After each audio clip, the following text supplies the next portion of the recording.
दोस्तों, बहुत पुराने समय की बात है। एक नगर में वीरसेन नाम का ब्राह्मण रहता था। उसे कोर की बीमारी हो गई थी। पूरा शरीर घावों से भर गया था। देखने वाला भी मुंह फेर लेता था। लेकिन उसकी पत्नी सुधा एक सच्ची पतिव्रता और माँ भगवती की सच्ची भक्त थी। वो अपने पति को दुनिया का सबसे पवित्र और पूजनीय पुरुष मानती थी। एक रात सुधा अपने बीमार पति को कंधे पर लाद कर माँ के मंदिर की ओर ले जा रही थी। गहरी काली रात थी। रास्ते में कोई दिखाई नहीं देता था। अचानक चलते चलते उसके पति का पैर महर्षि गौतम को लग गया, जो ध्यान मग्न होकर बैठे थे। महर्षि की समाधि टूटी। क्रोध से आग बबूला होकर उन्होंने श्राप दे दिया, अरे मूर्ख स्त्री, सूर्योदय होते ही तेरा पति मर जाएगा। सुधा ने हाथ जोड़कर बार बार माफी मांगी, पर महर्षि टस से मस नहीं हुए। तब सुधा ने शांत पर अग्नि जैसी आवाज में कहा, महाराज, भूल हुई, इरादतन नहीं। फिर भी आपने श्राप दिया है तो मैं भी सौगंध लेती हूँ, जब तक मैं न कहूँ सूर्योदय नहीं होगा। ये शब्द निकले और पूरे ब्रह्मांड में खलबली मच गई। सुबह हुई,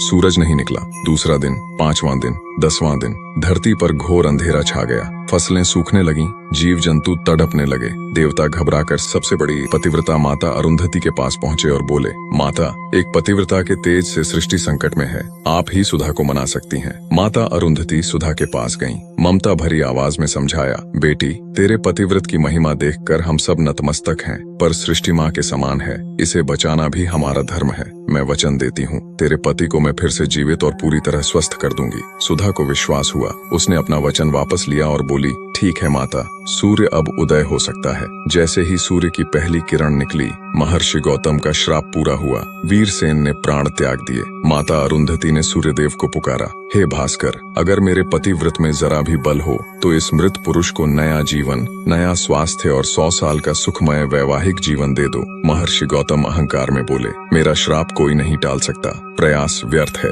माता अरुंधति ने माँ दुर्गा का स्मरण किया और स्तुति करने लगी। अचानक आकाश में दिव्य ज्योति चमकी। माँ भगवती स्वयं प्रकट हुई। उन्होंने हाथ उठाया और वीरसेन फिर से जीवित हो उठे। कोढ़ गायब, शरीर स्वस्थ और जवान। महर्षि गौतम सिर झुकाकर खड़े रह गए। उन्होंने कहा, आज मैंने 2 पतिव्रता नारियों का तेज देख लिया। पतिव्रता के अंदर स्वयं माँ दुर्गा निवास करती हैं। मैंने अपनी तपस्या का गलत प्रयोग किया, मुझे क्षमा करें। माँ ने मुस्कुराकर क्षमा कर दिया। महर्षि गौतम तपस्या के लिए हिमालय चले गए। दोस्तों, ये कहानी बार बार याद दिलाती है, सच्चा पतिव्रत धर्म और माँ भगवती की भक्ति किसी भी श्राप को पलट सकती है। अगर ये बात दिल तक पहुंची हो तो कमेंट में पूरे मन से लिख दो, जय माँ दुर्गा, जय पतिव्रता शक्ति।